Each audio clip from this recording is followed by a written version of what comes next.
किसी ने बड़ी कमाल की बात कही है। ऋषि वरना अपनी मुसीबत पे रोए, ऋषि वरना अपनी मुसीबत पे रोए, जो रोए तो भारत की हालत पे रोए, जो रोए तो भारत की हालत पे रोए। महर्षि दयानंद सरस्वती जी फर्रुखाबाद के घटिया घाट गंगा के किनारे ध्यानमग्न थे। एक स्त्री अपने मरे हुए बालक को लेकर आई और उसे उस गंगा में प्रवाहित कर दी।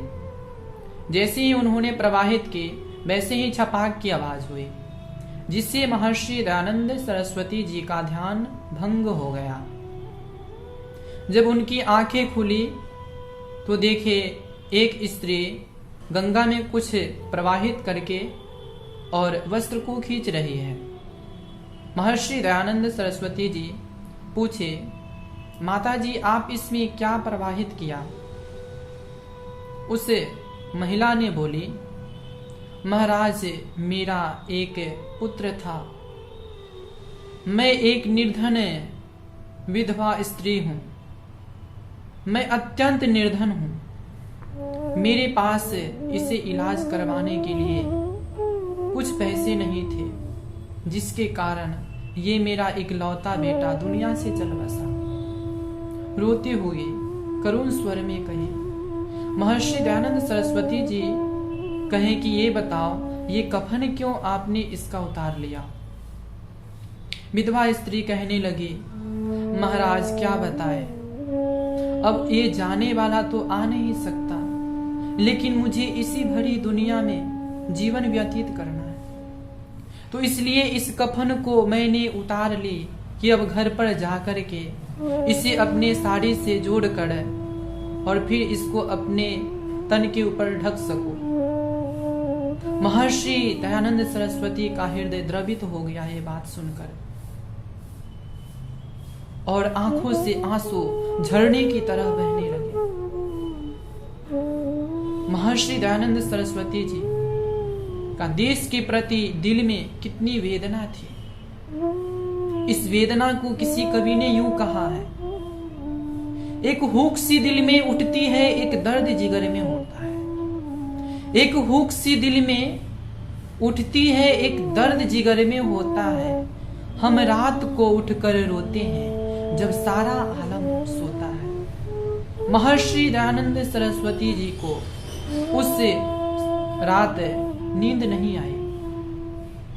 सारी रात करवट बदलते रहे, कभी उठकर बैठ जाते, सोचने लगते, जिस देश को सोने की चिड़िया के नाम से जाना जाता था, जहां पर विश्व के लोग व्यापार करने आते थे, जिसको छूते ही जो निर्धन व्यक्ति था, विदेशी व्यक्ति है, वो धनवान हो जाता था, उस देश की माताओं को आज तन ढकने के लिए 2 गज वस्त्र भी नहीं है। अपनी व्यथा में डूब जाते थे, आंखों से आंसू बहाने लगते थे। महर्षि दयानंद जी पुनः विचार किए कि ये देश सोने की चिड़िया तो आज भी है, इस राष्ट्र रूपी बगीचे के डाल डाल पर नहीं बल्कि पात पात के ऊपर सोने की चिड़िया बैठी हुई है। किंतु आश्चर्य तो यह है कि वह चिड़िया उल्लुओं के पंजे में फंस रखी है और उल्लुओं उसे पकड़ पकड़ कर विदेश भेज रहे हैं। महर्षि दयानंद जी कि इस भाव को किसी कवि ने यूं प्रकट किया।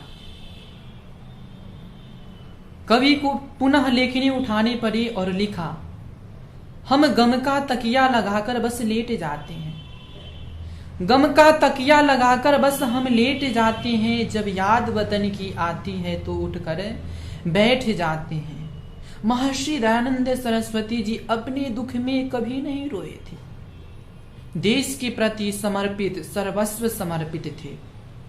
दूसरे के दुख में अपने पीड़ा से इतने बिल्कुल उनके शरीर के अंग अंग विष पान करने के पश्चात जब छिद्र हो रखा था उस समय पीप निकल रहा था, फिर भी उस समय एक बूंद भी आंसू नहीं निकाले।